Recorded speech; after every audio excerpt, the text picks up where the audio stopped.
Hello and welcome to this Swift Package Manager video. My name's David Thorne. In this video, I'm going to be showing you how to set up a C project using the Swift Package Manager inside of Xcode. Now, why would you want to do this? Xcode, as we know, is a really great development environment to develop software, and it is literally sat on top of the C programming language, so it's really good at doing this. So that's why using Xcode and also Swift Package Manager really helps you to create a simple project using the C programming language. When I say simple, there are better development frameworks out there to create more advanced things, but if you just want to do some simple projects and have a project that you then can compile down into a static library or a dynamic library and use it in other projects, Swift Package Manager is there for you. So with that said, let's get started. So we opened up Xcode. I'm using version 15.4 at the moment. We'll just do create a new project, or we can come to Xcode, which is better, and say here, new, and then package, right? And it'll open up here, and we'll say that we want a multi-platform, but we'll just do the command line tool here instead for the time being. And I'll just create it on my desktop, and we'll just call it my tool. So when we open up the project, we don't need this Swift argument parser because we'll be writing a C library. So we can just remove that, and then the dependency is gone. We can remove this dependency too, but we are just going to say the path here just to be explicit and say C, and then we're just going to say the sources folder and then the CLI, and inside of here we'll just make a CLI folder. We can delete this Swift file because we just don't need it because we're writing a C application. And now just go ahead and create a new file, say a C file. We're going to say next, just going to call it main, and we don't need a header file for the main, say next. And now we have our main.c file. So in this, we can just, not in it, we can just say int make our mandatory main function, and we'll return 0 to say that we are got no errors in here. Say printf rather than print, that's Swift. And we'll just say hello world \n semicolon, and we should be able to swap this over to be a Mac now and run this, and once it's built, everything should be perfectly fine. And there we go, hello world comes down here. So let's just have a quick review of what we've done here. We've created a package.swift file. Now you could have just done this inside of a folder, all right? And it's important that you say Swift tools version and then say the Swift version that you're going to use, right? In this one, we just left it at 5.10. You could put that back to previous versions for this. We don't need this comment, obviously.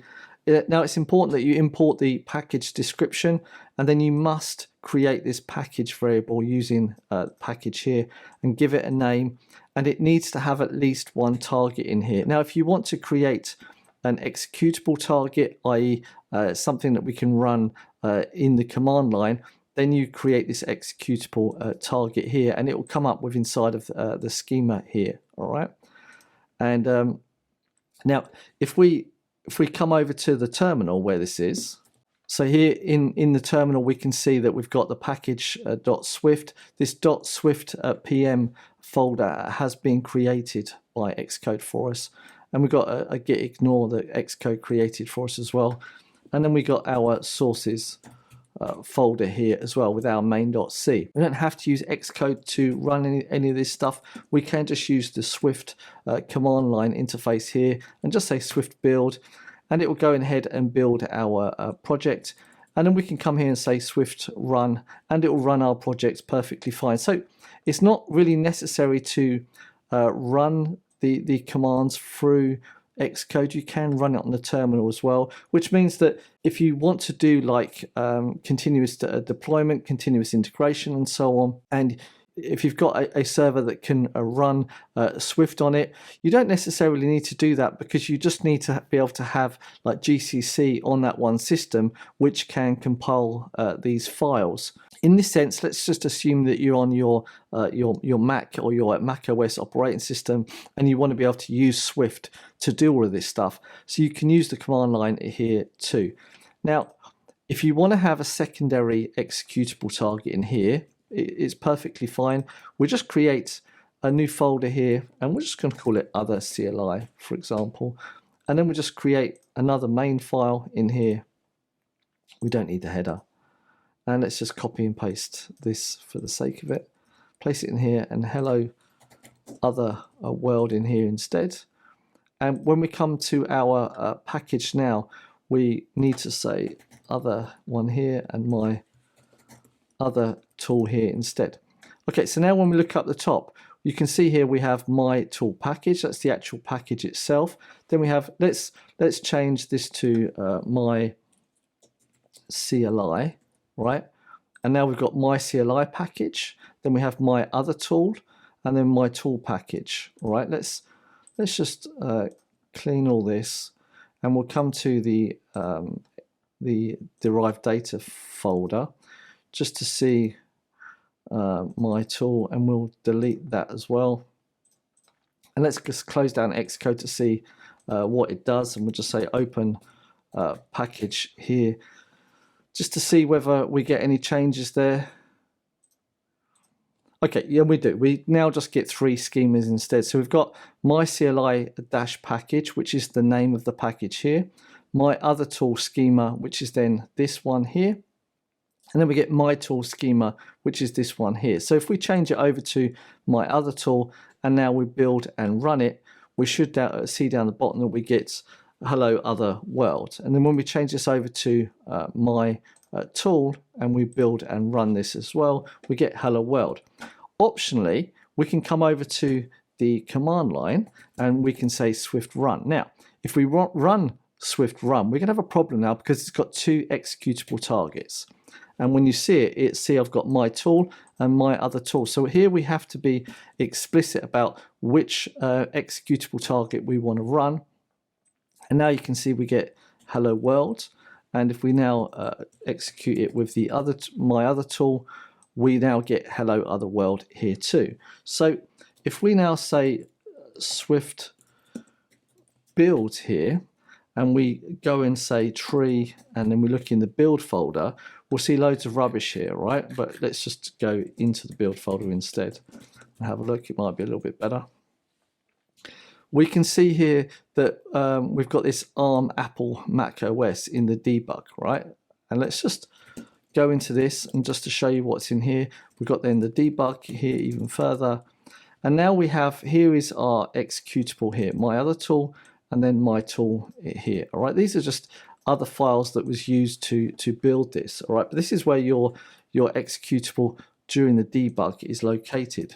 But that's sometimes not really helpful. If you want to have this tool accessible throughout your system, you're writing a library to write a C project that you can run and execute on your system, and you want to link it to somewhere, all you got to do is that now say is Swift build and use the configuration of release instead, and this will now generate the release folder. And so now when we go into the build, we can now say the release, which is, if we come back again, you'll notice we have this ARM, Apple, Mac OS still, but we've got this release and this also debug in the same folder. So let's just go into the release folder, and now we can see that we have our CLI here, and this is being built with the configuration for a release. So if you can either link this file here, or you can link this file here, depending upon what you want to use. You can copy and move it to other parts of your application with inside of your bin folder, so it gets found automatically. That's all down to you, but ultimately this is how you can do it. So in this video, I hope I've showed you how to set up a simple C project using the Swift Package Manager. If you're interested in learning about C and you have been doing Swift, and you already know how to use Xcode, you're already familiar with Swift, and it's a pretty handy tool to have in your pocket as well, to know how to integrate between Swift and also C. And you could also use C++ as well, because there's lots of packages out there that are written in C that you might want to use with inside of your application, especially if you start concentrating on the likes of Internet of Things, IoT, embedded systems, and so on. the more and more the world moves forward with chips, processors are getting smaller and smaller and smaller, and more and more affordable, the more likely it is that you're going to have to work with some of these IoT devices and possibly have to communicate with them as well. And sometimes communicate with them through the Swift language is not so efficient. It might be effective, but it's not so efficient. And for that reasons, it might mean that it's better to come down to the C level where you get this pure efficiency and you can talk directly to any processes or anything like that on the system or on the network using the C language. But there's a whole bunch of different examples that could be for and against this idea. But having the knowledge of how to write a C project with Swift Package Manager is also useful. With that said, I hope that you've got something out of this one video. If you did, don't forget to like, subscribe, share, and if you've got any questions, feedback or concerns, as always, please feel free to start a conversation in the comment section down below. Thank you very much for watching. My name is David Thorne. See you in the next video. Ciao, ciao, and goodbye.